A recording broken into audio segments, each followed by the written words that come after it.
کہ مردوں کو اپنی بیوی کے ساتھ کس طریقے کا سلوک کرنا چاہیے اور اس کی وہ کون سی عادتیں ہیں جن عادتوں کی بنیاد پر اس کی بیوی کو وہ سکون پہنچا سکتا ہے، اس کی بیوی کے لیے وہ باعث تسکین ہو سکتا ہے، اس کی بیوی کے دل سے اس کے لیے دعا نکل سکتی ہے، اس کی بیوی کے دل کے اندر اس کا احترام بڑھ سکتا ہے، اس کی بیوی اسے دیکھنے کے لیے بے چین ہو جائے، اس سے بات کرنے کے لیے بے چین ہو جائے۔ وہ کون سی خوبیاں ہیں جو ایک مرد کے اندر ہونی چاہیے جس کی وجہ سے فیملی ڈسپیوٹ نہ ہو اور بیوی اپنے شوہر پر ناز بھی کرے اور اپنے شوہر پر فخر کرنے کی کوشش بھی کرے۔ آج سچویشن جدا ہے، آج حال یہ ہے کہ شوہر کے آنے کا وقت ہو تو بیوی پر ٹینشن ہو جاتا ہے کہ پتہ نہیں کیا ہوگا۔ آج سچویشن جدا ہے کہ شوہر کے سلسلے میں بیوی کا اگر آپ اوپینین جاننا چاہیں تو میں سمجھتا ہوں شاید ہی کوئی عورت ایسی ہو یا بچی ایسی ہو جو ہفتے میں ایک مرتبہ میکے جانے کے بعد اپنی ماں کے سامنے سب سے پہلے اپنے شوہر کی شکایت نہ کرتی ہو۔ یہ ساری پوزیشن اس وقت ہم معاشرے کے اندر دیکھ رہے ہیں، لیکن آقا کریم صلی اللہ علیہ وسلم کی حیات طیبہ کا مطالعہ کریں تو یہ بات ہمیں واضح طور پر ملتی ہے کہ رسول گرامی وقار صلی اللہ تعالی علیہ وسلم بحیثیت شوہر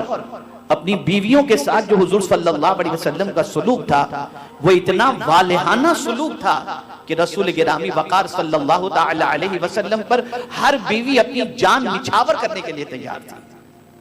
وجہ کیا تھی؟ سبب کیا تھا؟ آئیے میں پہلے ابتدا کرتا ہوں حضور صلی اللہ تعالی علیہ وسلم کی حیات طیبہ کے چند گوشوں سے۔ سب سے پہلی چیز کہ میرے آقا صلی اللہ تعالی علیہ وسلم اپنے گھر تشریف لے جاتے تھے تو سرکار صلی اللہ علیہ وسلم کی عادت کریمہ کیا تھی؟ حضور صلی اللہ تعالی علیہ وسلم جب اپنے گھر تشریف لے جاتے تو سرکار صلی اللہ تعالی علیہ وسلم کا اپنے گھر میں داخل ہونے کا انداز اور طریقہ یہ تھا کہ حضور صلی اللہ علیہ وسلم مسکراتے ہوئے اپنے گھر میں داخل ہوا کرتے تھے، اور داخل ہوتے ہی گھر والوں کو میرے آقا صلی اللہ علیہ وسلم پہلے سلام کیا کرتے تھے۔ یہ آقا کریم صلی اللہ علیہ وسلم کی عادت کریمہ تھی۔ کبھی بھی سرکار صلی اللہ تعالی علیہ وسلم اپنے گھر جب تشریف لے گئے تو ٹینشن کے اندر منہ جو ہے وہ ایک دم منہ پر جلال کی کیفیت ہو، اس طرح سے حضور صلی اللہ علیہ وسلم گھر میں تشریف نہیں لے جاتے، بلکہ سرکار صلی اللہ علیہ وسلم جب بھی تشریف لے جاتے تھے گھر والوں کو سلام کرتے اور مسکراتے ہوئے آقا کریم صلی اللہ علیہ وسلم اپنے گھر میں داخل ہوا کرتے۔ اور گھر میں داخل ہونے کے بعد سرکار صلی اللہ علیہ وسلم کیا کرتے؟ میرے آقا صلی اللہ علیہ وسلم سب سے پہلے گھر میں داخل ہونے کے بعد دن بھر کی مصروفیت کے بعد جب رات میں گھر میں داخل ہوتے تو آقا کریم صلی اللہ علیہ وسلم پہلے مسواک کر لیا کرتے۔ اب آج ہم دیکھتے ہیں گٹکے کے شوقین، نہ جانے کیسی کیسی سگریٹ اور نہ جانے کیا کیا چیزوں کے شوقین گھر میں جب داخل ہوتے ہیں تو منہ سے بدبو آتی ہوتی ہے، اور پھر اسی حال میں بیٹھ جاتے ہیں، سامان رکھے اور جو بیگ ہے اس کو رکھا اور بیٹھ گئے صوفے کے اوپر اور ٹی وی واچ کرنا انہوں نے شروع کر دیا اور منہ سے بدبو آ رہی ہے، یہ ساری چیزیں ہو رہی ہیں۔ اور اسی طریقے سے ایک مرد یہ امید رکھتا ہے کہ میں گھر میں جیسے ہی داخل ہوں تو بیوی میرا بیگ میرے ہاتھوں سے لے لے، بیوی فوراً مجھے چائے پیش کرے، بیوی مجھے فوراً پانی پیش کرے۔ یہ ایک تھنکنگ ہوتی ہے، ایک سوچ ہوتی ہے، بلکہ اگر میں یہ کہوں تو غلط نہ ہوگا، ایک قسم کی امید اور ڈیمانڈ ہوتا ہے اپنی بیوی سے کہ میری بیوی یہ سب کچھ کرے۔ لیکن ام المؤمنین حضرت عائشہ صدیقہ رضی اللہ تعالی عنہ سے پوچھا گیا کہ آقا کریم صلی اللہ تعالی علیہ وسلم جب گھر میں داخل ہوتے تو سرکار صلی اللہ علیہ وسلم کی عادت کریمہ کیا تھی؟ تو فرماتی ہیں کہ حضور صلی اللہ علیہ وسلم گھر میں جب انٹر ہوتے تو حاکمانہ انداز سے گفتگو نہیں فرماتے تھے، آرڈر نہیں کرتے تھے، بلکہ سرکار اپنا کام خود اپنے ہاتھوں سے انجام دے دیا کرتے تھے۔ اب آپ مجھے بتائیں کہ بیوی کسی کام میں مصروف ہے، آپ انٹر ہوئے، اس کے ہاتھ کسی کام کی وجہ سے گندے ہیں، وہ آپ کو پانی پیش نہ کر سکی، آپ کو چائے کا نہ پوچھ سکی بالفرض، اس کو آپ بہانہ بنا کر گھر میں قیامت کھڑی کر دیں تو یہ آپ کی لا علمی ہے اور سرکار صلی اللہ علیہ وسلم کی سنت سے عدم واقفیت ہے. اور کبھی کبھی تو ایسا ہوتا ہے کہ یہ انداز اختیار کرنے کی وجہ سے طلاق تک کی نوبت پہنچ جاتی ہے اور شوہر اپنی بیوی سے کہتا ہے تمہارے ماں باپ نے تمہیں تمیز سکھائی ہی نہیں ہے کہ شوہر کا ویلکم کیسے کرنا چاہیے. تو سب سے پہلے مرد کی ریسپانسبلٹی یہ ہے کہ وہ جب اپنے گھر میں انٹر کرے تو اس کے چہرے پر مسکراہٹ ہو، گھر والوں کو سلام کرے اور فوراً فریش ہونے کی کوشش کرے، برش کرے، مسواک کرے، شاور لے، ڈریس چینج کرے اور پھر اس کے بعد آرام سے بیٹھے اور اپنی بیوی سے گفتگو کرنی ہے تو وہ گفتگو کرے، چائے کھانا ناشتہ جو کرنا ہے وہ کر سکتا ہے. لیکن اب آپ مجھے بتائیں، ایک مرد کی تو یہ امید ہوتی ہے کہ میں گھر پہنچوں تو میری بیوی میک اپ کر کے بیٹھی ہو، یہ کر کے بیٹھی ہو، اور جناب آپ جب تشریف لائیں تو آپ کے منہ سے بدبو آتی ہے تو بیوی آپ کے قریب بیٹھنا کہاں سے پسند کرے گی؟ آپ یہ کیوں بھول جاتے ہیں کہ جس طرح سے آپ کے سینے میں دل ہے اس کے بھی سینے میں دل ہے، جس طرح سے آپ بھی اس سے کچھ امید رکھتے ہیں وہ بھی آپ سے کچھ امید رکھتی ہے.